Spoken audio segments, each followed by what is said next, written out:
So நம்ம இங்கே இப்போ என்ன பார்க்க போகிறோம்னா, ஸோ இந்த எஃப்ஐல வந்து VLANs எப்படி கிரியேட் பண்ண போகிறோம், இந்த VLANக்கு எப்படி செல்ஃப் ஐபி அசைன் பண்ணுறோம், ஸோ அதை எப்படி நம்ம இன்டர்ஃபேஸில் ஃபெச் பண்ணுறோன்றதை இன்றைக்கி பார்க்க போகிறோம். ஸோ ஜஸ்ட் நான் VLAN கிளிக் பண்ணிவிட்டேன், நெட்ஒர்க்கில் போயிட்டு ஸோ இங்கே இருக்கிற ஆப்ஷன் உங்களுக்கு கிரியேட் பண்ணுங்கள். ஸோ கிரியேட் பண்ணிவிட்டு நான் ஒரு VLAN நேம் கொடுக்குறேன். ஸோ VLAN 100 கொடுக்குறேன். டேக் ஓகே, VLANோட டேக் நம்பர் இங்கே கொடுக்குறேன். ஸோ இன்டர்ஃபேஸுக்கு நான் VLAN வந்து டேக் பண்ணி எனக்கு கொடுங்கன்னு போட்டிருக்கேன். எதுவும் தேவையில்லை, ஜஸ்ட் ஃபினிஷ்னு கொடுத்துருங்க. ஸோ அதே மாதிரி இன்னொரு VLAN நான் க்ரியேட் பண்ணுறேன்.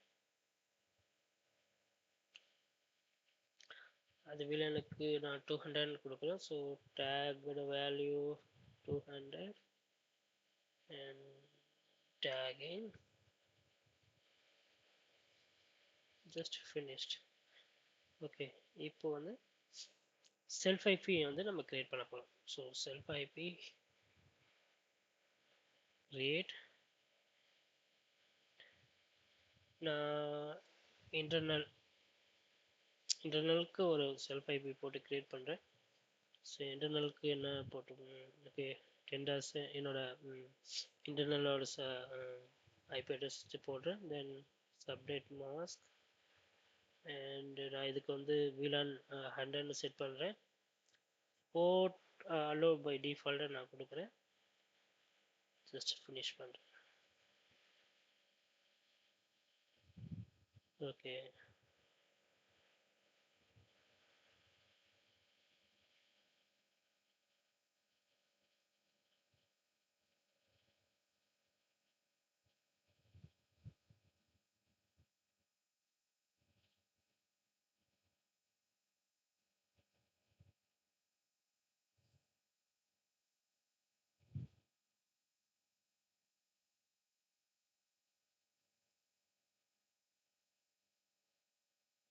ஸோ இன்டர்னல் வந்து நான் 20 டாட் கொடுக்குறேன்.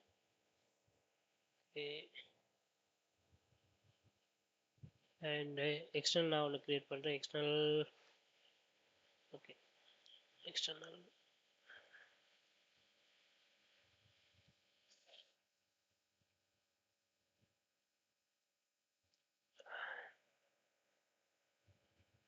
இதுக்கு நான் 200 வைக்கிறேன். அலோவ் டிஃபால்ட்னு வைக்கிறேன். Just all finished.